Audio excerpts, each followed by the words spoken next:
satu. Nah, di sini saya akan menjelaskan tentang pengertian paragraf. Paragraf atau alinea merupakan kalimat yang saling berhubungan dan membentuk satu kesatuan pokok pembahasan. Paragraf pada umumnya terdiri atas beberapa kalimat. Paragraf umumnya akan saling berkaitan satu sama lain dan mengusung satu pokok pikiran tertentu. Pokok pikiran atau gagasan dalam sebuah paragraf akan menjadi jelas oleh uraian-uraian tambahan yang tertuang dalam kalimat-kalimat penjelas. Paragraf menandakan letak di mana suatu tema dimulai dan berakhir. Oleh karena itu, pembentukan sebuah paragraf sekurang-kurangnya memiliki tujuan. Yang pertama, memudahkan pengertian atau pemahaman dengan menceraikan suatu tema dengan tema yang lain. Oleh karena itu, tiap paragraf hanya boleh mengandung satu tema. Jika terdapat dua tema, maka paragraf harus dibagi menjadi dua paragraf. Yang kedua, memisahkan dan memegaskan perhentian secara wajar dan formal untuk memungkinkan kita berhenti lebih lama lagi daripada berhentian pada akhir kalimat. Dengan berhentian yang lebih lama ini memungkinkan konsentrasi terhadap tema paragraf lebih terarah. Kemudian ada syarat-syarat paragraf. Yang pertama, kesatuan sebuah paragraf tentunya hanya mengandung satu tema dan satu gagasan utama. Gagasan itu haruslah ditunjang oleh gagasan penjelas yang berhubungan dengan gagasan utama. Dengan kata lain, ide-ide atau gagasan penjelas tidak boleh bertentangan dengan gagasan utama. Penyimpangan terhadap gagasan utama akan menciptakan unsur kesatuan kalimat terganggu dan dapat menyulitkan pembaca memahaminya. Yang kedua, koherensi adalah kekompakan hubungan antara sebuah kalimat dan kalimat yang lain membentuk paragraf tersebut. Yang ketiga adalah kelengkapan dan kecukupan.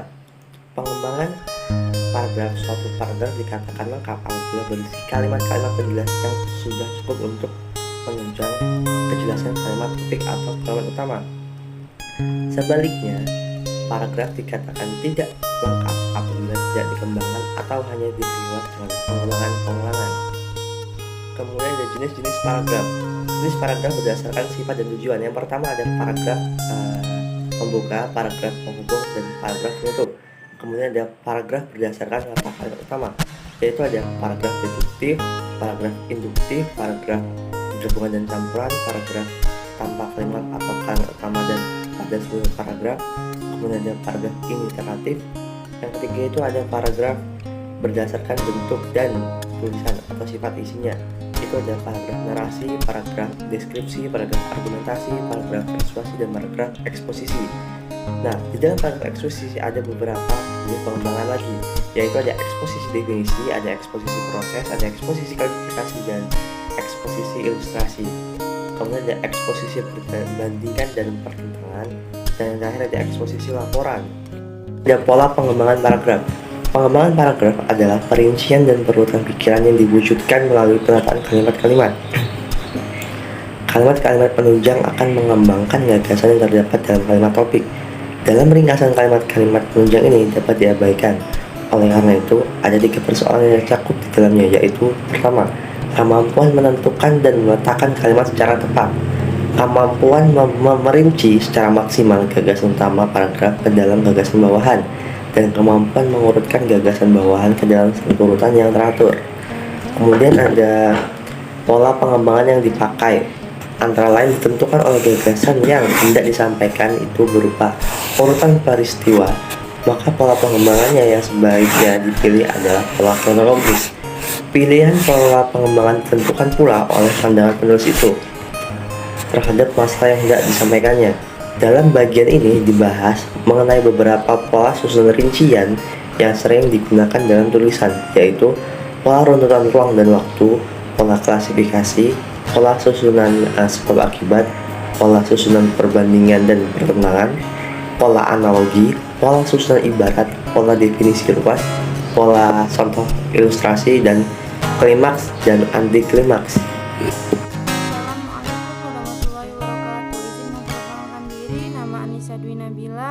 NPM 21210200142. 1. Pola runtutan ruang dan waktu. Pola ini menggambarkan suatu ruangan dari kiri ke kanan, dari timur ke barat, dari bawah ke atas, dari depan ke belakang, dan sebagainya. Penggambaran terhadap suasana suatu lingkungan dapat dilakukan mulai dari siang, sore, hingga malam hari. Contoh, pada malam hari pemandangan rumah terlihat begitu eksotis, apalagi dengan cahaya lampu yang memantul dari seluruh penjuru rumah. Lampu-lampu taman yang bersinar menambahkan kesan eksotis yang telah ada, begitu hangat dan begitu menakjubkan pemandangan malam hari di tempat itu. 2. Pola klasifikasi. Klasifikasi berarti membagi suatu dan mengelompokkan ke dalam kategori-kategori atau golongan umum dalam kurung Ahmad, 1990.234. Pengelompokan ini bekerja kedua arah yang berlawanan, yaitu pertama mempersatukan satuan ke dalam satu kelompok, dan kedua memisahkan satuan-satuan tadi dari kelompok yang lain. Contoh, dituntut beberapa kemampuan dalam kurang mengarang atau tulis-menulis, antara lain kemampuan yang berhubungan dengan kebahasaan dan kemampuan pengembalian, yaitu penyajian. 3. Pola susunan sebab akibat. Hubungan kalimat adalah sebuah paragraf dapat berbentuk sebab akibat. Dalam hal ini, sebab dapat berfungsi sebagai pikiran utama dan akibat sebagai pikiran penjelasan. Dapat juga sebaliknya, akibat sebagai pikiran utama, dan untuk memahami akibat ini dikemukakan sejumlah penyebab sebagai perincinya. Contoh, jika kita sering berolahraga dengan benar, maka tentunya tubuh kita akan sehat dan bugar. Olahraga dapat mencegah dan membantu proses penyembuhan penyakit. Telah banyak riset yang terus mencoba menemukan manfaat lain dari olahraga. Sebenarnya yang membuat olahraga mampu berfungsi sebagai salah satu cara pengobatan yang efektif, yaitu olahraga dapat memperkuat otot-otot dalam tubuh yang bekerja paling keras, yakni jantung. 4. Pola susunan perbandingan atau pertentangan. Cara perbandingan merupakan sebuah pengembangan paragraf yang dilakukan dengan membandingkan atau mempertentangkan guna memperjelas atau paparan suatu yang dipertentangkan adalah dua hal atau lebih yang memiliki tingkat yang sama, dan hal yang dibandingkan atau pertentangan tersebut memiliki persamaan dan perbedaan.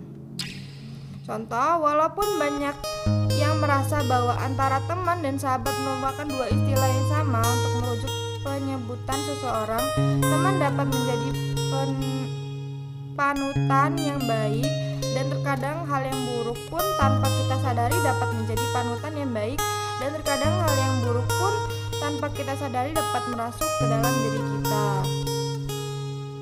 5. Pola analogi. Dalam pengembangan paragraf, analogi uraian didasarkan pada kesamaan dari dua hal atau lebih. Hal yang dibandingkan dapat berasal dari kategori yang sama atau bahkan lebih dari satu atau beberapa kelas yang berbeda. Contoh, filsafat dapat diibaratkan sebagai pasukan marinir yang merebur pantai untuk mendaratkan infanteri. Filsafat yang menyerahkan daerah yang sudah dimenangkan itu kepada pengetahuan lainnya.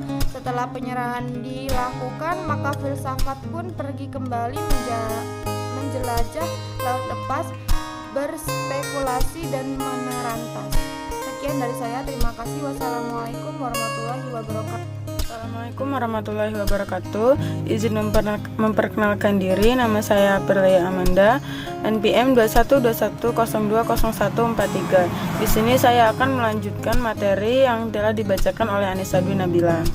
6. Pola susunan ibarat.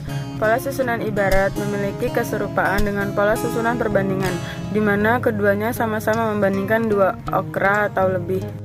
Seperti contoh, hidup bagaikan matahari, terkadang terasa begitu terik dan terkadang tidak memancarkan sinarnya karena tertutupi awan pekat. Hidup pun demikian, terkadang hidup penuh dengan senyuman dan kebahagiaan, namun begitu juga hidup terkadang terasa suram dan penuh dengan kesedihan, layaknya sinar matahari yang tertutupi awan. 7. Pola definisi luas. Paragraf yang digunakan biasanya menguraikan suatu gagasan abstrak atau istilah yang dapat menimbulkan kontroversi atau yang sulit dimengerti, sehingga dibutuhkan penjelasan yang memadai supaya dapat menggambarkan istilah tersebut. Contohnya seperti VGA card. Apakah VGA card itu? Bagi orang-orang yang mengenal komputer pasti mengerti tentang komponen tersebut. Tanpa adanya VGA card, mestinya layar komputer tidak dapat menampilkan apa-apa. VGA card sendiri biasanya bawaan dari produsen motherboard atau didapat dari slot tambahan. 8. Pola contoh atau ilustrasi. Gagasan dapat menjadi jelas jika diberikan contoh atau ilustrasi. Gagasan yang terlalu umum dapat sulit dimengerti, sehingga pembaca membutuhkan gagasan atau ilustrasi, yaitu ilustrasi konkret. Contohnya, satu-satunya bidang pembangunan yang tidak mengalami imbas krisis ekonomi adalah sektor pertanian. Secara umum, sektor pertanian terhadap produk domestik bruto meningkatkan dari mulai 18,07% menjadi 18,04%. Padahal selama 30 tahun, bangsa sektor pertanian mengalami keperosotan pada setiap tahunnya. 9. Pola klimaks dan anti klimaks.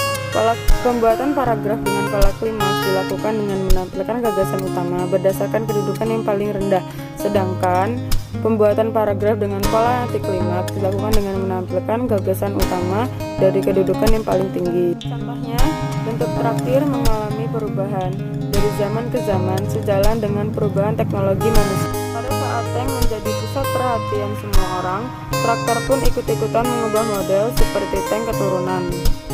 Jepang tidak mau kalah saing dalam bidang ini. Produksi Jepang di Indonesia yang dikenal dengan padi traktor sudah mengalami perubahan bentuk dari model-model sebelumnya. Tambahan, paragraf atau alinea merupakan rangkaian kalimat yang saling berhubungan dan saling membentuk suatu pokok pembahasan. Setidaknya ada 3 syarat yang harus dipenuhi dalam sebuah paragraf, yaitu 1. Kesatuan, 2. Koherensi, 3. Kecukupan atau kepenuhan pengembangan paragraf. Paragraf dapat diklasifikasikan berdasarkan sifat dan tujuannya, yaitu paragraf pembuka, paragraf penghubung, dan paragraf penutup. Berdasarkan letak kalimat topik, dapat dibagi menjadi paragraf deduktif, paragraf induktif, paragraf campuran, paragraf tanpa kalimat utama, dan paragraf inaratif. Berdasarkan sifat isinya dapat dibagi menjadi paragraf narasi, paragraf deskripsi, paragraf persuasi, dan paragraf argumentasi. Sekian dari kelompok kami. Bila ada kesalahan kami mohon maaf, dan kepada Allah kami mohon ampun. Wassalamualaikum warahmatullahi wabarakatuh.